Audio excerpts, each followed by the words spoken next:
Aşı bu işi %100 bir şekilde çözemeyecek. Bilim insanları da bunu biliyor. Bu aşıyı üretenler de biliyor. Siyasetçiler de biliyorlar bunu. Ve bu işin tabii birilerine siyasi rant oluşturduğu doğru. Birilerine ekonomik rant oluşturduğu doğru. Hani diyorlar ya yeni bir dünya düzeni. Evet, yeni bir dünya düzeni. Siyasi ranttan kastım şu. İnsanların, ülkelerin ekonomileri büyük bir yara aldı. Birileri bundan faydalandı. Siyasetçisi faydalandı. Bu işi üretenler, yani bu işle ilgili para kazananlar faydalandı. Yani bu iş sadece aşı üretip para kazanmayla ilgili bir şey değil. İnternet sitelerinden satışlar patladı.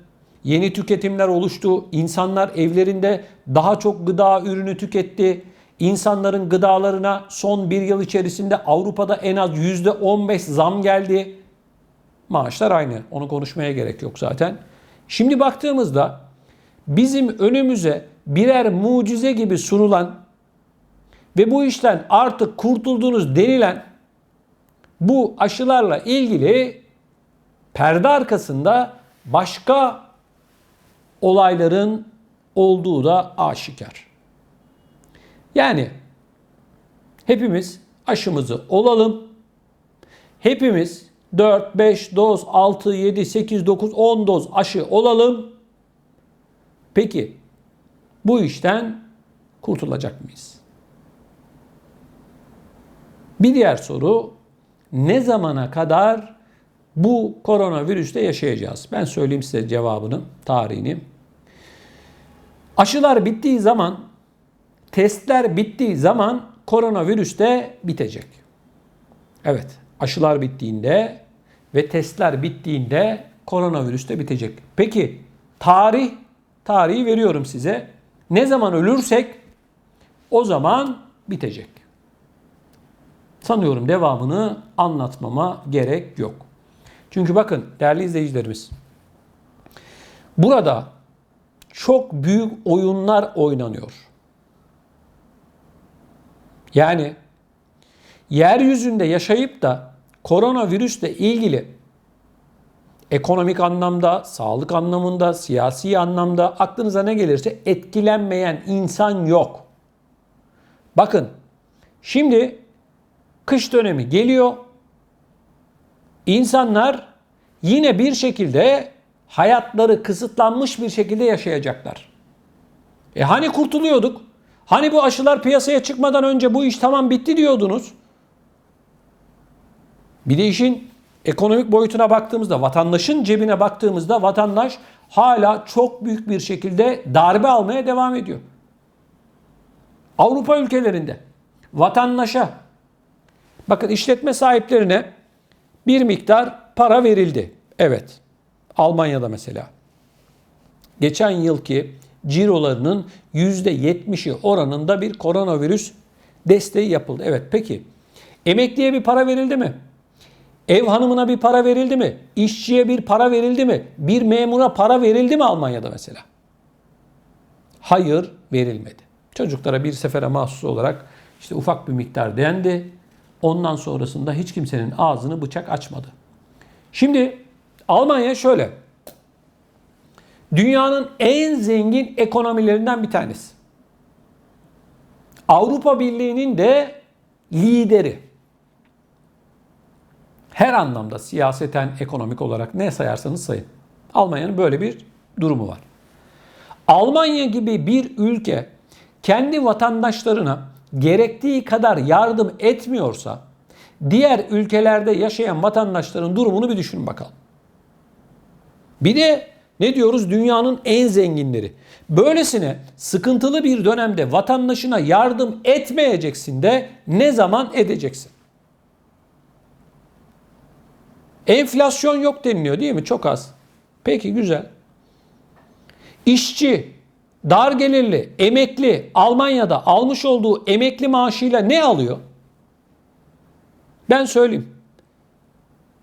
Kirasını, evinin bu barınma ihtiyaçlarını, faturasını vesairesini ödedikten sonra aldığı tek şey gıda ürünü ya da belki üzerine işte bir elbise alıyor, çocuğuna bir ayakkabı alıyor.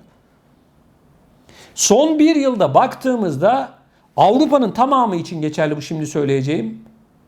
En az %15 civarında markette, çarşıda, pazarda fiyatlar artmış vaziyette.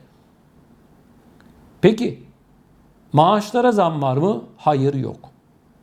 Emekliye ek bir ödeme var mı? Hayır, yok. Çocuk parasına bir zam artışı söz konusu mu? Hayır, yok. İnsanlar evinde kaldı değil mi? Daha çok elektrik tüketti, daha çok gıda ürünü yedi, işine gidemedi. Ama fiyatlar artarken vatandaşın cebine giren bir para durumu söz konusu değil. Ekonomik durumu iyi olanlara bir şey söylemiyorum zaten. Ve aynı zamanda pek çok insan için bu koronavirüs dönemi bir fırsata dönüştü. Paralarına para eklediler. Bunda bir problem yok. Olabilir. Burada benim konuştuğum işçi, dar gelirli, emekli, ev hanımı bu son bir yıl içerisinde nasıl geçiniyor? Koronavirüs döneminde. Şimdi bazı izleyicilerimiz bana diyor ki sen diyor bırak diyor Almanya'yı, Fransa'yı, Hollanda'yı, İsviçre'yi, Türkiye'yi anlat diyor. Arkadaşlar ben Türkiye'yi şu anda anlatmıyorum. Ben şu anda Avrupa'yı, yurt dışında yaşayan vatandaşlarımızı anlatıyorum. Almanya ile Türkiye'nin ekonomik olarak kıyaslanması kadar saçma bir durum yok zaten. Yani böyle bir şey yok.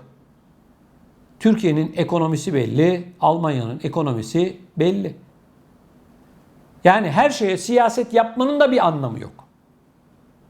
Ben şunu mu söylüyorum kardeşim? Türkiye'de emekliler, işçiler güllük gülistanlık bir hayat yaşıyor mu diyorum.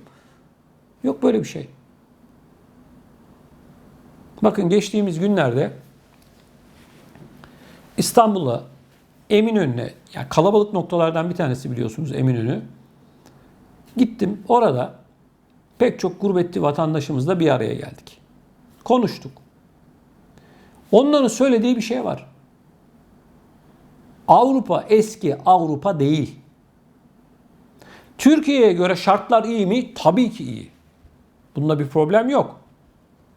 Ama gurbetçi vatandaşımızın bir eli yağda, bir eli balda değil.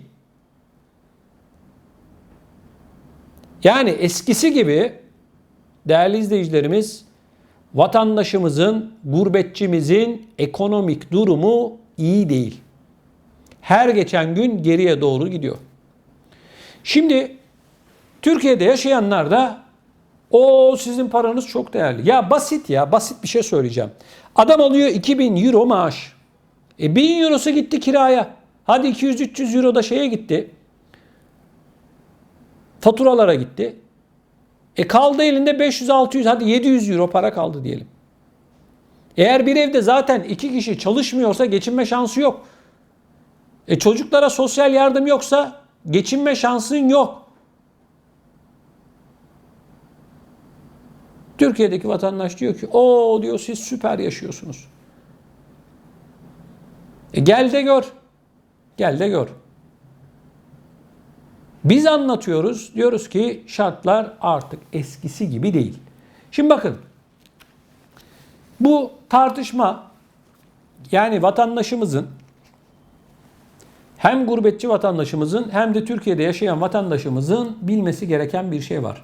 Gönül ister ki herkes güllük gülistanlık bir hayat yaşasın. Ne gurbet olsun, vatandaşlar akrabalarından, sevdiklerinden, vatanından uzaklaşsın. Ne de Türkiye'de yaşayan vatandaşımızın ekonomisi kötü olsun. Hiç kimse böyle bir durumu istemez. Ama hayat şartları maalesef vatandaşlarımızı dünyanın binlerce kilometre uzağına attı.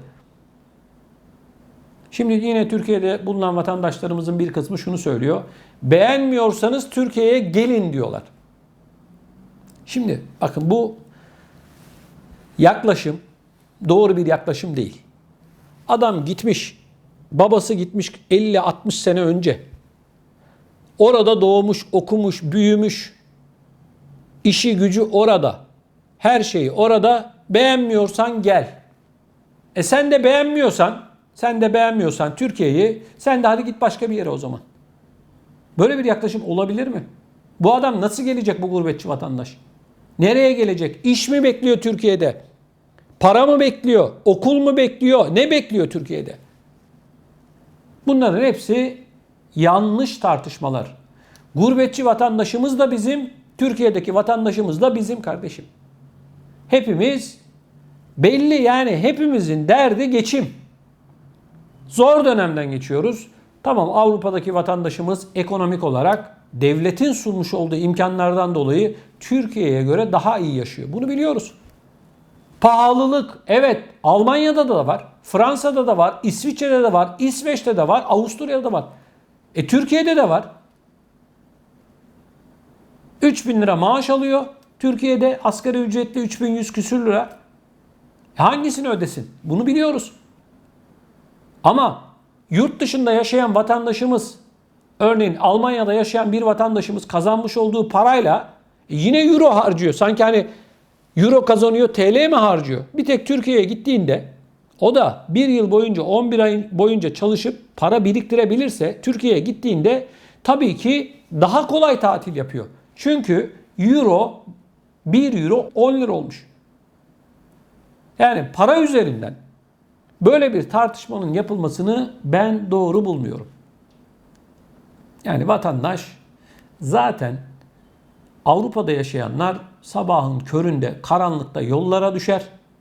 Gider adeta bir robot gibi çalışır. Eve geldiğinde pek çoğu da ikinci işini yapar geçinebilmek için.